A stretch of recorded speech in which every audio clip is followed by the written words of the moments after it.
Hello, everybody, and welcome to another episode of Every Horror Movie on Netflix, the podcast where we watch, review, and discuss every horror movie on Netflix. I'm Patrick, and I'm back this week with my co-hosts, Allison with a Y. Hello. And Allison with an I. Hey. And we are here this week to discuss my movie pick, Bram Stoker's Dracula. And we usually start the episode with a synopsis of the movie, and it seems like this should just go without saying. Like, if you're listening to a horror podcast, you know the fucking story of Dracula, but here's a synopsis anyway. Bram Stoker's Dracula adapts the legend of the Romanian warlord Vlad the Impaler, played by Gary Oldman, who renounces God and becomes a vampire after his wife, Elizabeta, played by Winona Ryder, commits suicide following false reports of Vlad's death. Centuries later, in 1892, British solicitor Jonathan Harker, played by Keanu Reeves, takes on Vlad, now known as Count Dracula, as his client. When Jonathan travels to Transylvania to assist Dracula with his real estate acquisitions in London, Dracula becomes obsessed with Jonathan's fiancée, Mina, who is the spitting image of Elizabeta because she's also played by Winona Ryder. Dracula travels to London to pursue both Mina and her best friend, Lucy. As Lucy's many suitors realize something is amiss, they summon Dr. Abraham Van Helsing, played by Anthony Hopkins, to stop Dracula from making Mina his latest vampire bride. And I think, when I picked this at the end of last episode, I know Allison with a Y loves this movie. I think you got stoked too, right? Yes, and I have a confession to make. Oh boy.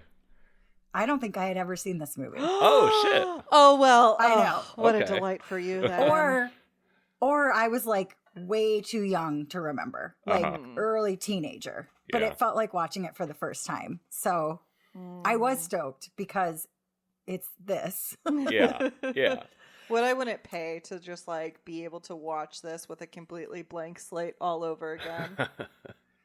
Well, so how many times have you guys seen this? Because I watched this with my boyfriend and he was like, oh yeah, I rewatched this last year. And I'm like, how often do you watch it?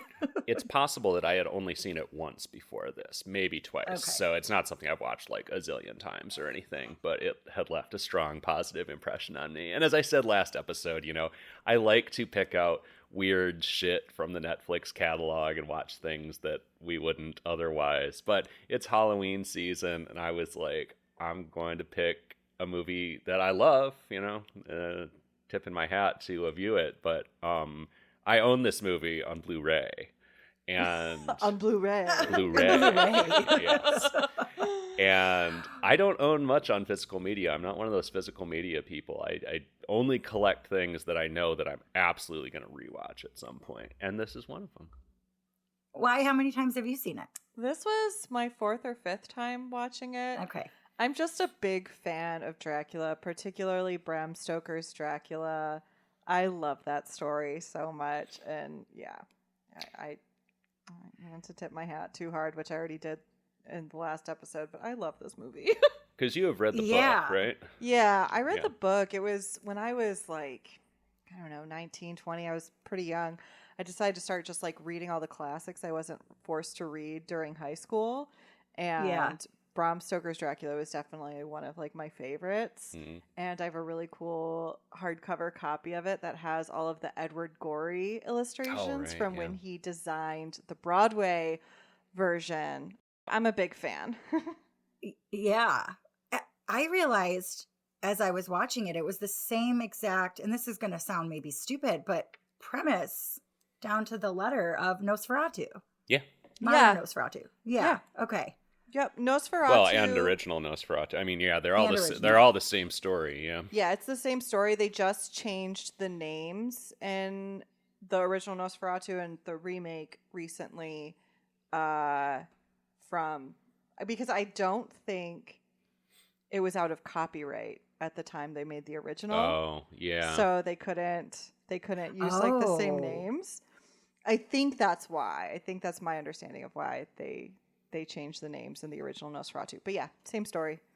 Wikipedia says that although the changes in the names were often represented as a defense against copyright infringement accusations, the original German intertitles acknowledged Dracula as the source. So Interesting. I don't know. It is odd. Oh, but Stoker's widow sued over the movie. Oh shit. So maybe they were trying to skirt around it. Whoa. A court ruling ordered all copies of the film to be destroyed. However, several prints survived, and it came to be, an iconic masterpiece. That's wild. Yeah, that is fucking wild. Huh. Okay, well, we learned some interesting new things today. Yeah. Glad we asked. Yeah. So, thanks, Internet. Fun fact, Bram Stoker in part was inspired to write Dracula because he heard about a story in America in this like small New England town where they thought people who had died were vampires, and he read about it in the paper and how they had taken out the hearts of these corpses who they thought were vampires, burned them, turned them into a tonic, and drank them in order to... Yep, this was a real thing that happened. And drank them in order to cure the vampirism. The vampirism was actually tuberculosis. Surprise.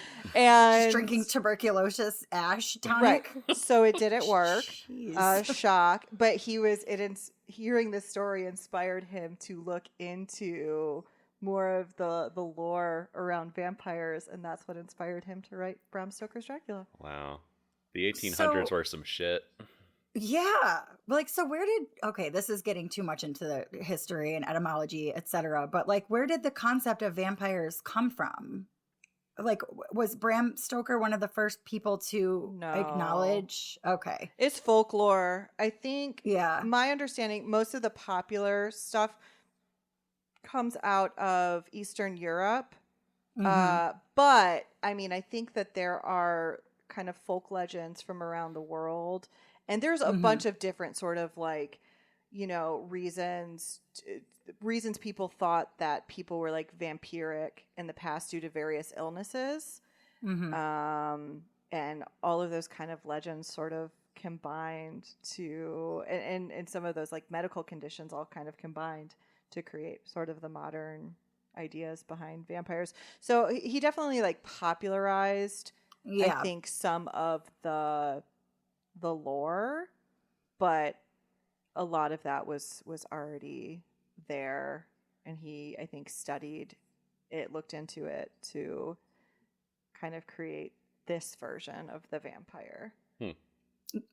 Yeah, and like consolidated some of the like methods of how to kill a vampire that became, popular methods, quote unquote, throughout the rest of time. Yeah, this seems like it was like a distillation of all of that.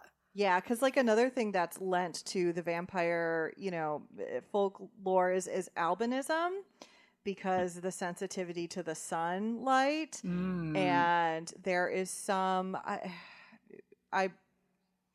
I remember reading about this years ago, so I can't remember the exact thing, but there was some protein, something in the blood that like helped like soothe their skin or something like that long time ago. And they thought that, I don't know, all of these things have kind of come together to create these like various vampire legends. Same thing with like the disease porphyria. Like it's fascinating when you really look into all of the legends and medical conditions that created our modern day vampire. Well, Allison with a Y went to fucking vampire college, so we've got an expert here. That's all really interesting. Yeah, and while we're on kind of the history and background, as our resident Bram Stoker's Dracula scholar, I'm just curious for a little perspective. Obviously it's a choice to call this movie Bram Stoker's Dracula specifically, and kind of implies that it's one of the more faithful adaptations. Is that the case or no? It is shockingly faithful in a lot of ways and off the deep end in other ways. This movie off the deep end, no. Oh my Yeah. God. I mean, I get it. Vampires are very horny, but like, boy, did this really take it to a level. It is Yeah. horny. I was shocked. Yes. Titties be popping. I was like out watching of this. dresses Where? constantly. I had completely Constant forgotten tits. that this was a Coppola film, which is just fucking bonkers. Because I'm like watching this, being like, how did the same person who directed the fucking Godfather And make Conversation and Apocalypse Now. All movies I love, but you know what? This might be Francis Ford Coppola's masterpiece, in my humble opinion. Definitely the horniest one. Okay, so back to the source material faithfulness. So, like, what were the areas that were shockingly faithful? Just the way that they followed so many of the beats very well. I mean, most of it honestly faithful. The biggest things that weren't, from my recollection of the book, is Mina's draw to Dracula. Her like giving into it. Mm-hmm. In the book, it's more like she's aware that it's happening and she's fighting it the whole time, and she's very, very loyal to Jonathan Harker and doesn't think for a second about possibly betraying him or like giving into Dracula. All of that she's aware is like happening. Her draw to Dracula is very much against her will, and she's very resistant to it in the ways that she can be in the book. So it's kind of just more horny shit. Basically, all the unfaithful stuff is just horny content. Really? Yeah. Yeah. Absolutely. Everything else, shockingly spot on. Interesting. Yeah, there's no like bat creature fucking a Lucy. woman in a garden in the book, surprisingly. God, Lucy was just a little sex fiend. No shame. Yes. And she's very flirty in the book, but like, whoo boy. I mean, I don't think they couldn't have published that in the 1890s, you know? Yeah. It wouldn't have Yeah. become like the hit that it did. Yeah. There would have been a lot of pearl clutching. Yeah. Okay, so fun fact, the screenwriter of this is James B. Hart, who I hadn't heard of before, but what a resume. He also wrote Hook, Oh my God. Muppet Treasure Island, What? and very recently he went right back to the well and wrote The Last Voyage of the Demeter. Oh, wow. Interesting. Wow.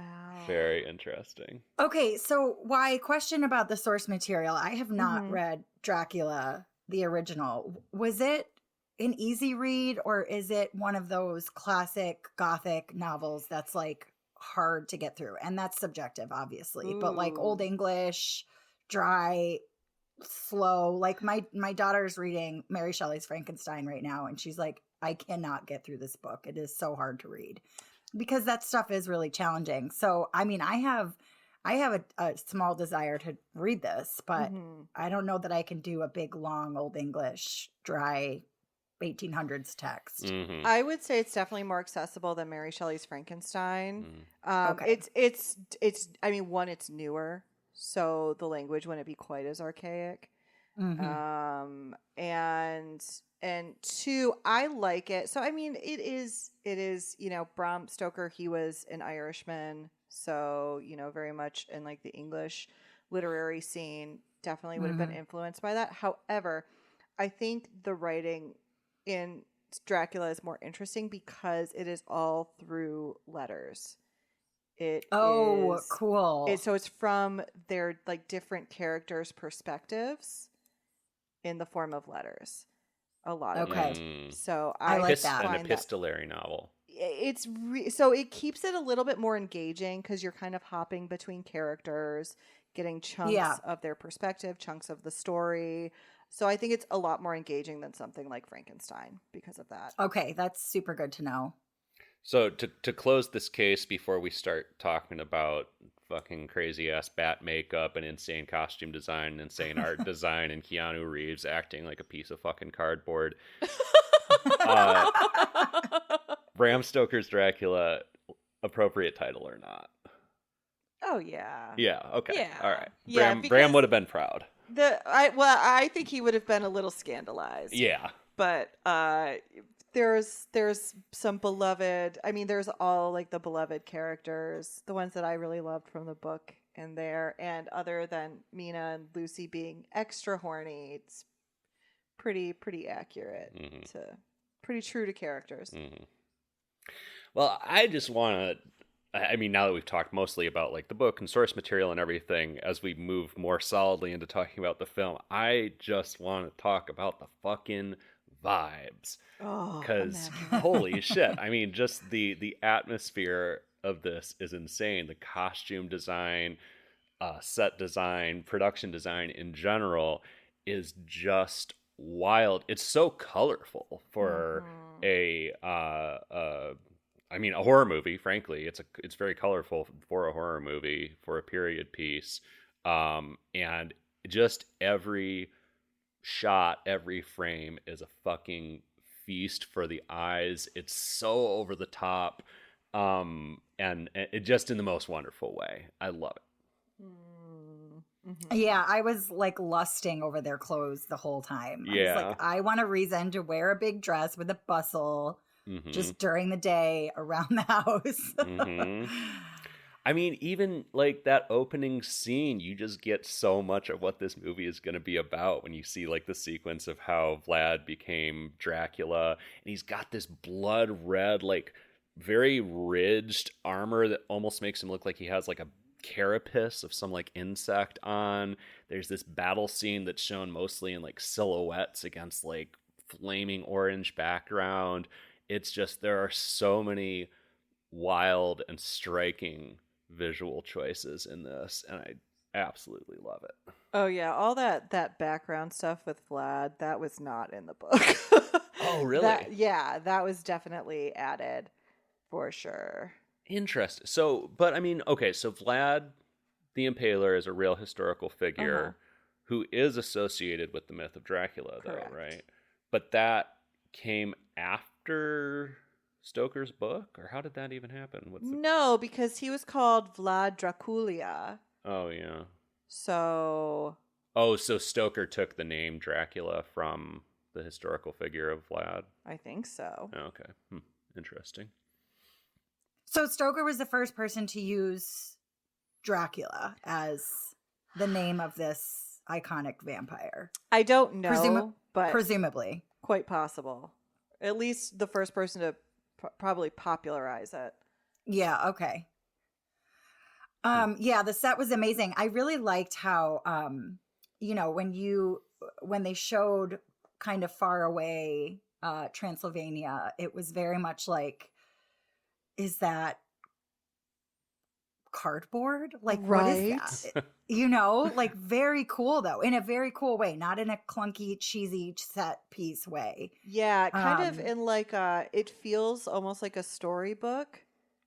Yeah, or like claymation or something. Yes. Yeah. And it's like, this looks so much better. Not to be that old fucking person over here, but that looks so much better than the CGI shit these days. Yeah, and I mean, this came out in 1992. I think there's a bit of primitive CGI in this, but most of it is just really cool, really innovative, beautiful effects done in camera, as they say. Like it's right there in front of you, the trickery, you're watching it being done. It's not being done in a computer, and it looks awesome, and it feels handmade. It feels it has that storybooky feel, and it really lends to this like high gothic horror that you get out of this. You know what it reminds me of? A movie that Y and I love. I don't know if I know exactly what you're about to say. It reminds me of Crimson Peak. Yep. Oh, yeah. Have you seen Crimson Peak? Yeah, I can't pull it up in my brain visually, but yes, vibes. Yeah. Yes. Oh yeah, vibes for days. I mean, it's just like this. It has, incredible use of color and insane production design. It's just that gothic horror pitched. I mean, you could even I think you can call this camp, because Oh, I mean, absolutely. common definition of camp is ridiculous shit played straight. And holy fuck, this is that, This is camp, and at least Gary Oldman knew it was camp. Yeah. Oh, yeah. I would think most of them. I mean, even Keanu probably did. He just like fundamentally can't act. God bless his sweet little soul. Oh man. Yeah, just going back to what Y said, like, not to sound like an old curmudgeon, but you appreciated that over like CGI. And I feel exactly the same way. I think when they, there was a lack of modern advanced technology, so it forces art to be made. And it felt very much like art was being made. Like you said, Patrick, felt very handmade. And that was sort of my impression the whole movie was just like, this is good. This is really good because, as we get further and further into modern technology, well, we're losing a lot of that feeling. Like we're losing a lot of handmade art. Yeah, so, it feels handmade, like at the highest possible level of craftsmanship, honestly. Yeah, agreed. Um, So what's your beef with Keanu Reeves? Let's talk about it. Oh, he's terrible in this. I mean, he's a terrible actor in general. Like, I love him so much. He seems like a lovely person. Y and I were talking about this, how, I think as he's gotten older, he's kind of leaned into playing Keanu more. Yeah. And I think it makes his more recent work come off better. But I mean, yeah, I don't know that I've ever seen Keanu in something where I was like, yeah, his acting was great in that. And I think this is on the low end of his generally bad acting. That is so funny. I don't think I would have thought that until right now. And it's almost like you gave me permission to feel that way. Not about this movie. This movie, I totally agree. But in general about him, I think you're right. Like, I mean, he's just that like, whoa energy every fucking the most insane things are happening around him, and the best he can do is just like open his eyes slightly more and raise his eyebrows a teeny bit, and like his delivery barely changes. Oh, it's so funny. At one point he was in like some kind of like dire situation, and I think I just said to you, like, after we saw his facial expression, I was like mildly perplexed. Yeah. And it was like, I'd be freaking the fuck out if I was going through that. Yeah. He just so saw funny. like 3 vampire brides riding around with their tits out and trying to get him to like have an orgy, and he's just like, whoa. Oh my God. Bill and Ted's Excellent Adventure at Dracula's Castle. Yeah. Basically. Yeah. Once he goes kind of missing because he's stuck in the castle, and then she meets Dracula, and kind of like gives up on Jonathan. I was kind of like, I can't say I totally blame her. Like, first of all, she thinks he blew her off, which I will say I had one issue with. I got a little bit confused because we see Jonathan going to Dracula's castle in late May, May 20th. And then it's May 25th when Dracula tells him he needs to stay for a month. And they're very much like adhering to and emphasizing what the dates are.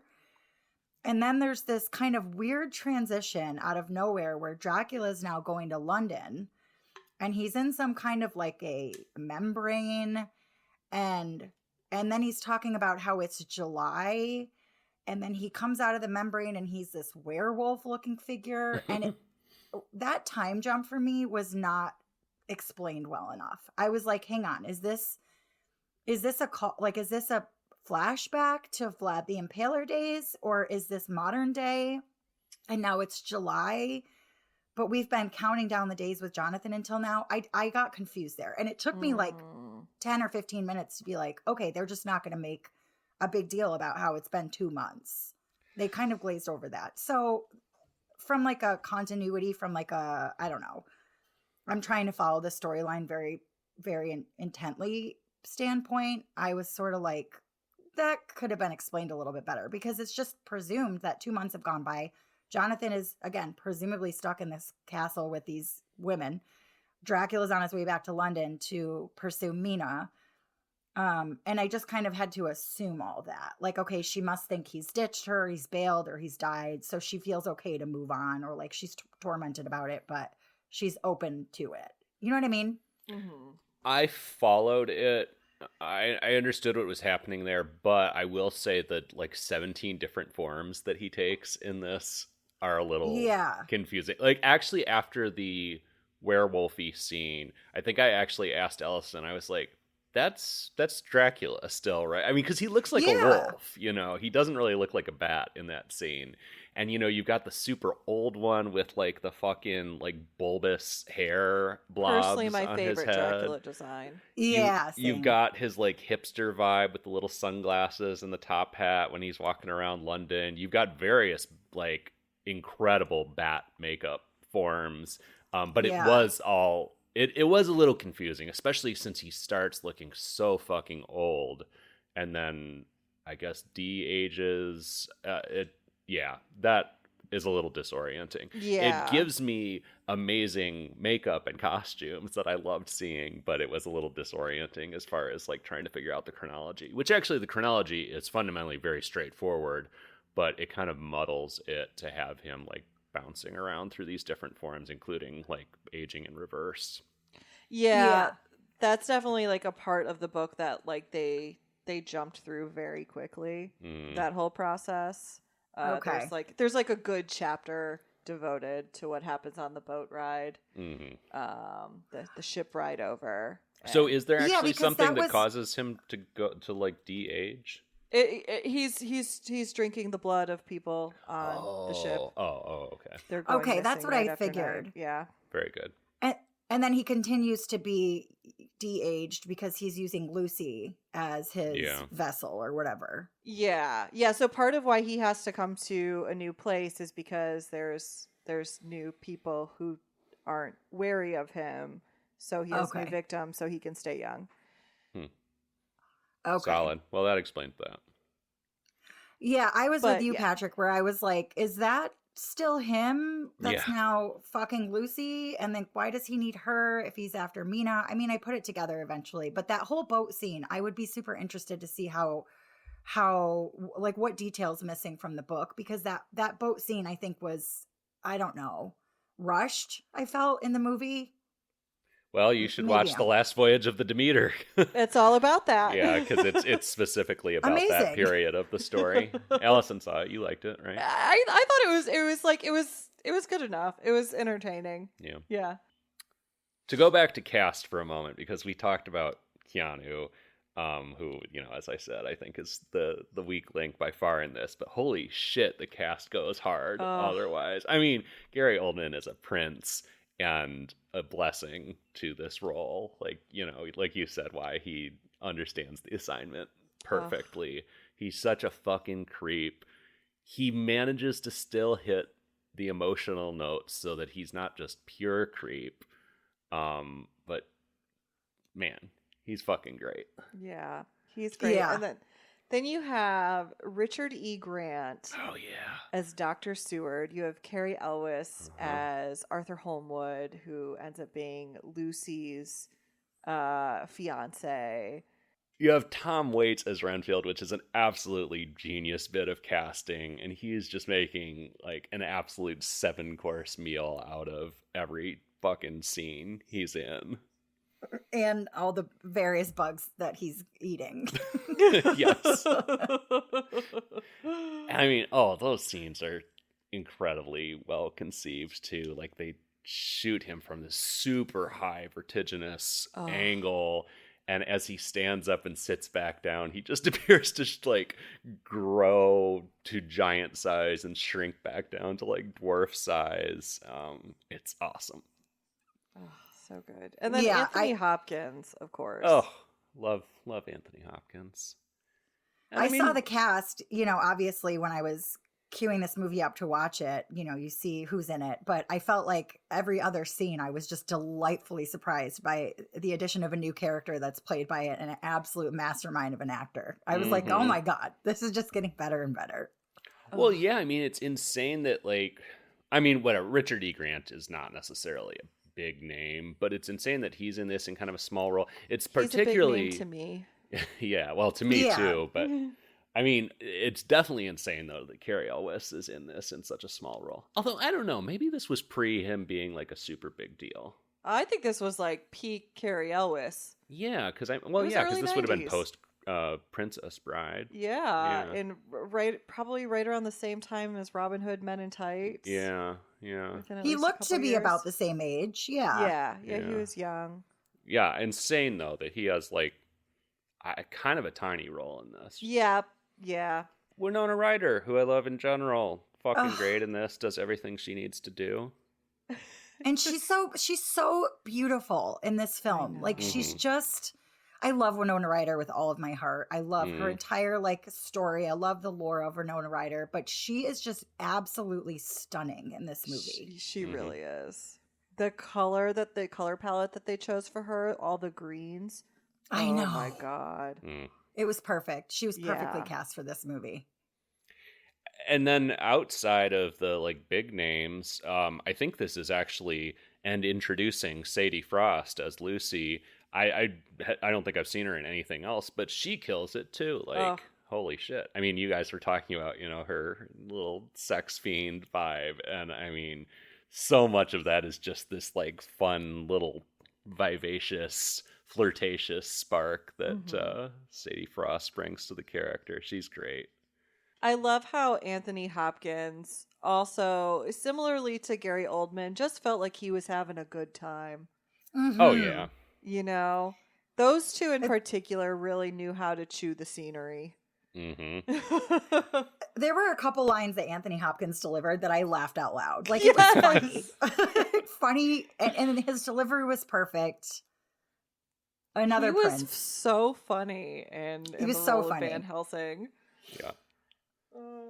It's just good shit. It's just a bunch of creators who are masters in their own right, making an insane piece of work. Yeah. Like, they could all be doing something that I guess is, like, a little more serious and kind of, like, buttoned up than this. And everybody just said, no, we're making the most insane gothic horror you've ever seen. Yeah. I love it. And then there's Keanu. And then, well, yeah, and then there's Keanu. Sweet Keanu. God bless him. God Sweet bless Poor him. precious Jonathan. newborn baby Keanu. Newborn Poor baby. Jonathan. I mean, yeah, he is a tiny little boy in this. He was. I mean, fuck But yeah, back to- because Matrix wasn't until 99. I mean, Yeah. how old must he have been in this? Like, early 20s. Yeah. Surely. Yeah, back to what I was saying earlier when Jonathan's left her, he's not coming back. She's sort of giving herself permission to be courted by someone else. I was like, I get it. Dracula's fucking cool. He's got swag. He's got riz. Jonathan was boring. Oh, Dracula's so disgusting, though. And add to that I don't find... Gary Oldman is, to me, a weird-looking person who is not, like, inherently attractive. And I mean, like, he plays him in a way that you understand the riz and the hypnotic power of Dracula, but, like, every time I'm just like, ew, you're so gross. Yeah, but he was like obsessed with her and just like doted over her. And there was so much chemistry between them. Like when they were in the like absinthe den or like wherever the bar they were drinking absinthe, like you could feel the chemistry between them. I never felt that between her and Jonathan. And then poor Jonathan is alive and she's like, God damn it. I gotta go back to this fucking square. I've just been seduced by a count. Like Shit. attractive or not, he has something, you know? He got the riz. Yeah. He got riz. He certainly does. Yeah, and, like, he's obsessed with her, but also, like, aggressively trying to fuck her best friend. Which is a wild Well, then there's that story yeah. note. I literally said out loud at some point, like, wait, what is his end game here? Why is he obsessed with Mina, but also investing all this time in, Lucy? In Lucy. But it was survival, right? Like if we can look at it objectively, he needed Lucy to give him literal lifeblood. Mm. And he couldn't bring himself to hurt Mina Yeah. because he loved her so much. So while I understand the motive behind it, it actually helped me to not feel as creeped out by him macking on Lucy because he Sure. was just using Okay. her. Fair enough. He definitely seems to enjoy it for reasons more than just drinking blood, but sure. Yeah. Makes Yeah. I guess sense. he could have done it in a little more of a utilitarian way. He was really Yeah. indulging. Yeah. Well, and also in like this movie and in vampire lore in general, there's a real thin line between drinking blood and fucking to begin with. Yeah. Like one tends to be a metaphor for the other. Well, should we go to the spoiler room and reveal the spoilers about one of the most famous fucking stories of the past 150 years? Let's go. All right. Well, before we go to where are we go on the spoiler Demeter or A spoiler crypt. the spoiler crypt? Sure. Before we go to the spoiler crypt, we got to review this motherfucker. Allison with an I, our newcomer to this movie. Would you view it, cue it, or screw it? Oh, it's a hard view it. View it. Yeah. What's there to be upset about? Like no notes. It did exactly what it set out to do. Stacked cast. I mean, it was 2 hours and 8 minutes, and it fucking flew by for me. I was like sad when it was over. It was so good. Yeah, I mean, hard view it. Allison with a Y. I think we know where you stand, but just for the record. Obviously an emphatic view it. It's a feast for the senses. It's delicious.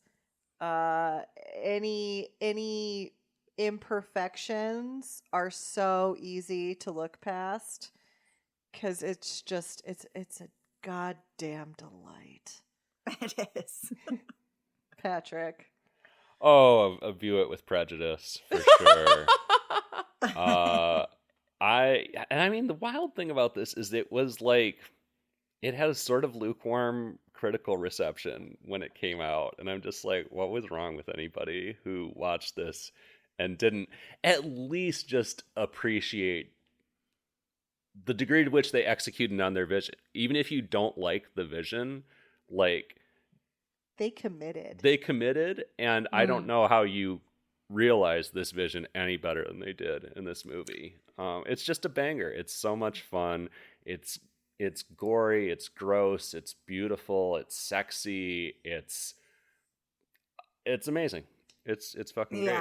I own it on Blu-ray, as we already discussed. Blu-ray. And that's a high enough commendation for me, so view it. Maybe they just didn't get it back then. Like it's gotta have gotten better with age, right? And so much of like what we love about it, we're looking back and saying like, compared to what we have now, it's beautiful and different and unique in these ways, you know, like hindsight is in our favor. Well, and I'm sure there was some degree to which people just expected something different of both a Francis Ford Coppola movie and also just a Dracula adaptation. You know, there have been a lot of Dracula adaptations. This is certainly unique among them. And, you know, like Apocalypse Now is kind of, I mean, not kind of, but it's an over-the-top film. But in general, like, his most notable movies are, like, fairly restrained. Like, The Godfather is pretty restrained in most ways. The Conversation, pretty restrained. And yeah, I feel like nobody was prepared for this to be Francis Ford Coppola's Bram Stoker's Dracula. That's totally fair. I get that. Yeah, if I had never seen this film and you told me I was about to see an adaptation of Bram Stoker's Dracula and it was directed by Francis Ford Coppola, I would be like, oh, this movie is going to be serious as a heart attack. And I'm glad it wasn't, though. Yeah. Yeah. Yeah, for sure. All right. Well, we're going to go talk about a few spoilers from Bram Stoker's Dracula and probably sing its praises a little more, maybe dunk on Keanu a little more. But before we go to the spoiler crypt to do that, I will encourage you, as always, to visit our website, everyhorrormovieonnetflix.com, where you can access all 210-some episodes of the podcast. We also have a link to our merch store out there where you can get t-shirts and other goods and sundries with Every Horror Movie on Netflix art on them that I designed. And then you can also find us on social media, Facebook, Instagram, Blue Sky, YouTube at AmonCast, EHMONcast, and TikTok at Amon Podcast, as well as our Discord server that you can find the link to in the show notes. Join. Come discuss Bram Stoker's Dracula with us. I want to hear your thoughts on it. I wanna have a whole conversation about this film with all y'all. So come join our Discord and chat with us on there. And feel free to leave us a review anywhere you listen to your podcast. We super appreciate it, and we want to hear from you. All right. Well, with that, it's time to get in our coffins and head to the spoiler crypt. We will see you there in just a minute.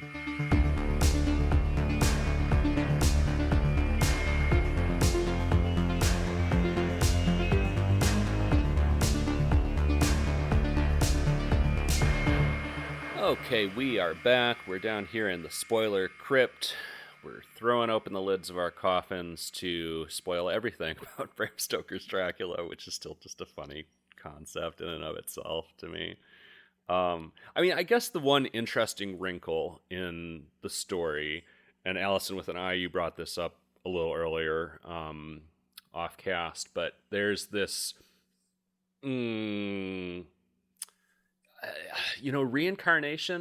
potential reincarnation thing going on in this movie, which, I think from what Allison with a Y said is not, that the allusion to Mina being the reincarnation of Elisabetta, I think, is an invention of this movie, right? Correct. Yeah. Or at least it's definitely not from the book. Yeah. Yeah. I mean, there's kind of the question of like, is she literally the reincarnation? Is this just some like spiritual connection over the centuries? Yeah, is it kind of like a Phantom of the Opera thing where, how like the Phantom's mom, Christine, looks just like the Phantom's mom and that's why he's obsessed with her? But like, there's no way she's like the reincarnation. Yeah. It's just like some weird thing. Yeah. It feels sort of alluded to that that Elisabetta is, or that Mina is Elisabetta reincarnated, but it leaves us wondering. But like, what was y'all's impression of that? Yeah, I definitely think that they were alluding to that in this because she says like, I feel some sort of draw to you and I can't explain it. Right, but then you're like, well, is he just bewitching her? Right. In present day, like, is it, I don't think it says solidly either way what it is. Yeah, I don't think I thought too much about the logical truth of it, but I was just into the sort of emotional truth that there was, a weird connection between them that spanned centuries, whether it was like literal reincarnation or whatever, something else.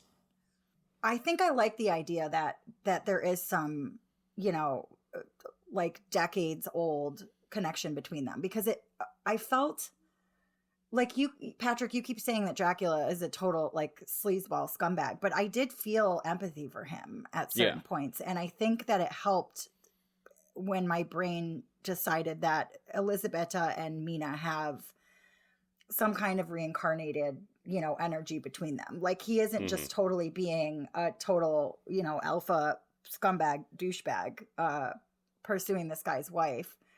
I don't know. I liked that idea. It fed the like romanticism of it all.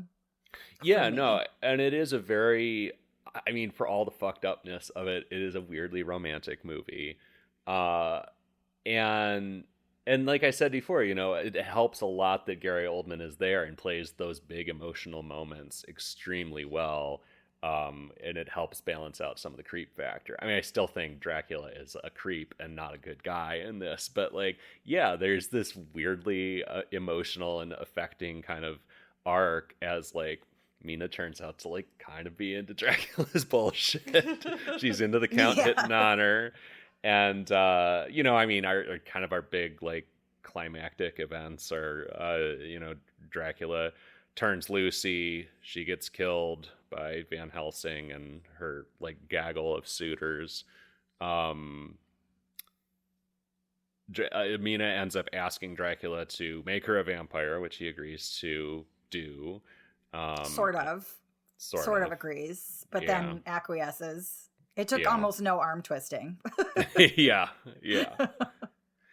And then Van Helsing and his gang of vampire hunters get in the way. Everybody goes back to Transylvania.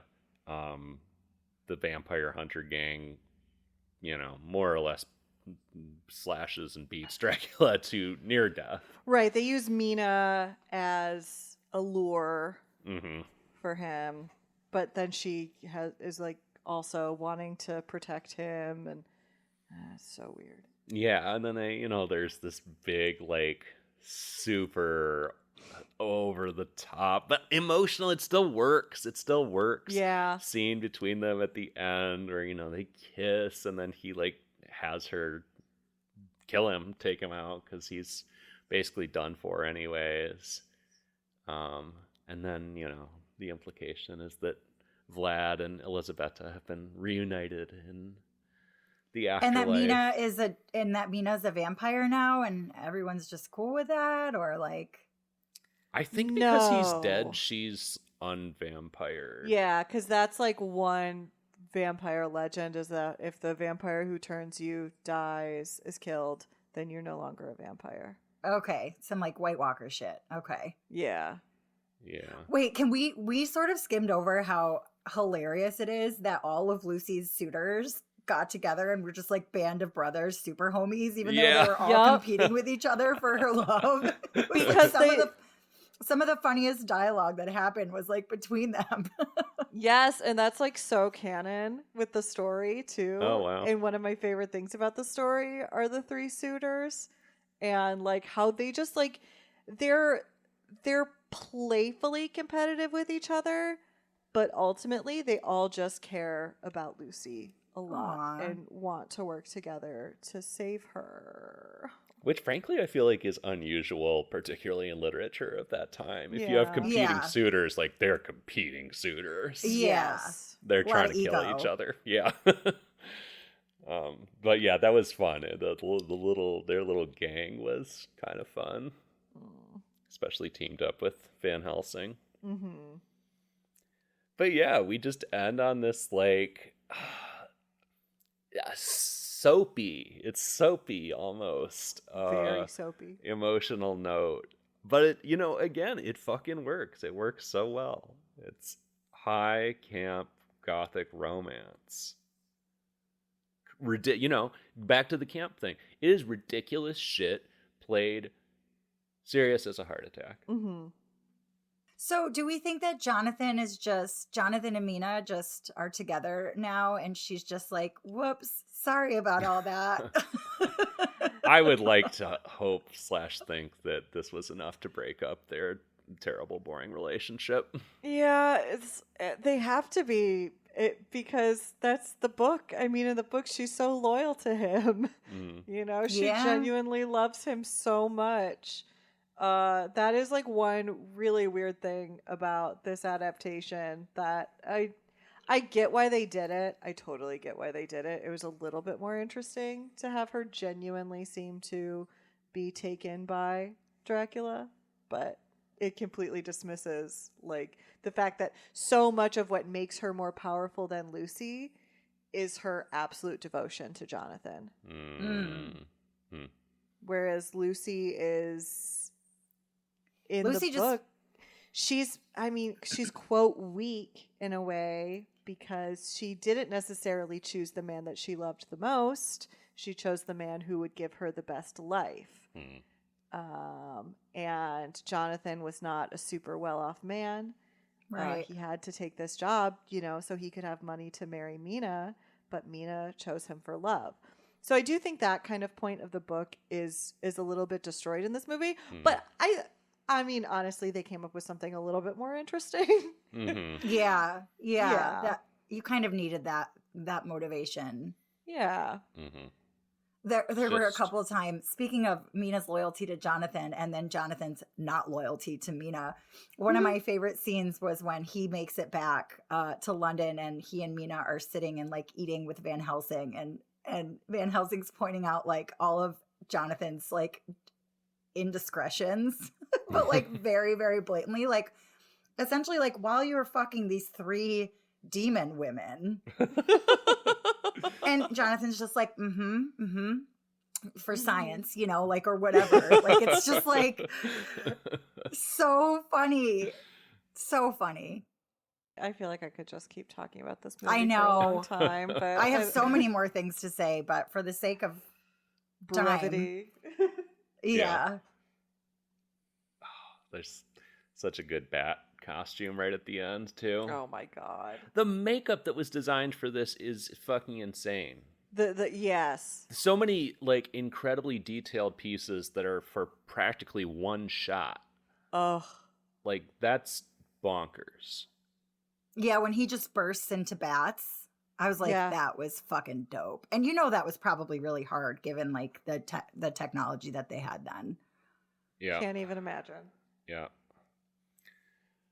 But yeah, I won't belabor the costumes any further. I do need to belabor one costume a little bit further, though. All right, fair enough. Lucy's funeral costume, her burial costume. Yeah. Just whoa, in her clear casket. Her glass casket. One of just the most iconic costumes, I feel like, in horror film history. I'm trying to remember what it looks like. It's all white. There's a lot of lace, and then there's that big headpiece. Okay.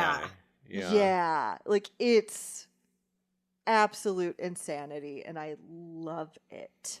It almost looked like her wedding dress, like that awful wedding dress she was wearing, but slightly different. And then you combine it with the glasket. I want to be. I don't want to be buried, frankly. But if I was going to be buried, I would want to be buried in a glasket. Yes. Oh my God! In so that people exact can outfit. Gaze upon my decaying face. That exact outfit. One more thing to add about Lucy's costuming: when she was dying of turning into a vampire and had these like festering 2 wounds on her neck, I'm like, who keeps putting her in embellished choker necklaces? Leave that fucking wound uncovered. Right? Take the goddamn gold off of her. It's not helping. You need to air it out. Put some fucking Neosporin on that shit. Oh God. Or at least a poultice. I love that we went to the spoiler room just to talk about costumes and production design even more. It's so good. It's so good. Well, a lot of Halloween potential there if you're crafty. Oh God, yeah. I've had this fantasy for several years now of going to a Halloween party or a costume party in general as Gary Oldman, but leaning into the idea of how much of a chameleon Gary Oldman is, like changing costumes multiple times over the course of the night. So like you come in as Dracula and then you disappear to the bathroom after an hour or so and come back out as like Commissioner Gordon, and then another hour later you're whatever his name is from The Sixth Sense, and then you're Beethoven and oh my God, or my favorite Gary Oldman, which is the pimp from True Romance. Oh, yes. Well, it's not my favorite Gary Oldman anymore because I realized once I saw this movie, I did not appreciate Gary Oldman enough. Oh, yeah. If that was like my favorite, I love that movie to pieces, but this guy can do it all. Oh, yes, yeah. he can. Go to the you disappear to the bathroom for a little bit, come back out as Winston Churchill. Oh, God. Come back out as Lee Harvey Oswald. Wow. That would be amazing. Yeah. Or, frankly, just go to a party and change in and out of various Dracula costumes all night. Oh, my gosh. If you had the the one where he is like dressed to the nines on the streets of London. Yes. Ugh. Fuck. Yeah. Those sunglasses, they were so hip. I was like, Uh-huh. I always get a little freaked out by how attracted I am to him in that costume. Yeah. Interesting. Interesting. I I'm agree. into it. I totally Oh. agree. The Wow. Riz. He had Wow. so much Riz. Patrick, Oh. you're not seeing it. I agree. No. I see the Riz, but just like he's still fundamentally gross to me. And I can't get over that. But no, I was specifically thinking about you in that costume. Oh. And I was Oh, okay. like, Oh. I'm not going to touch that one. I like that. You can. It's okay. You guys should recreate that at home. Allison, I could see a Lucy in your future. I'm just saying. So I've Oh. kind of played Lucy before. Oh. Hot. I Yeah, this have. is very exciting to me because I loved Lucy. Well, in the play that I was in, the adaptation of Dracula. Oh, I don't remember much about that. Okay, You well. were Lucy in that? Yeah, I was the ghost of Lucy in a play Oh, once, okay. as she kind of haunts Dr. Seward as he's recalling the events of Dracula. Do we have photo Yes. evidence of that? Because I Yes. need it. Yeah. Drop it in the Discord. Why? All right. All right. Well, now that we've given y'all listeners a bunch of Halloween costume ideas, because I'm not fundamentally going to execute on any of this. Ugh. Halloween's in a week. You've got time to put together 7 different Gary Oldman costumes and send I don't us know about that. photo evidence of it. What the hell else are you doing with your life? But in the meantime, we have to figure out what we're watching next. I fear that it will be something that has less exciting costumes than this movie. I don't think you can have something that has more exciting costumes than this Yeah. movie. Right. That's why I feel safe fearing that. And this week, the movie will be picked by The Wheel of Death. It's our big, super high-tech wheel that has every Netflix horror movie loaded into it. It's going to pick one at random. So we're going to pull this thing out and fire it up and see what it picks. Giving it a spin. Oh, what's it gonna be? What's it gonna be? Okay, we have Susuk. Susuk is the title. And the little Netflix synopsis of it is: a woman seeks a way to undo a curse upon her estranged sister who's trapped between life and death, but ends up unleashing havoc in their village. It's gonna be hard to follow anything. Yeah. after this. Yeah, it's all downhill from here. The entire podcast. whatever we watch for the show, it's all downhill from here. All right. Oh, and that's going to be our Halloween week episode too. So Oh, that's fun. hopefully it's a good one. All right. Next episode, watching Susuk. Until then, visit the website, everyhorrormovieonnetflix.com. Follow the socials. We're at EHMONcast, EHMONcast, pretty much everywhere except for TikTok, where we are EHMON Podcast. And leave us that review on your podcast provider of choice. We love to see that feedback, and it helps people find the show. For Every Horror Movie on Netflix, I'm Patrick. I'm Allison with a Y. And Allison with an I. See you next time. Bye. Bye.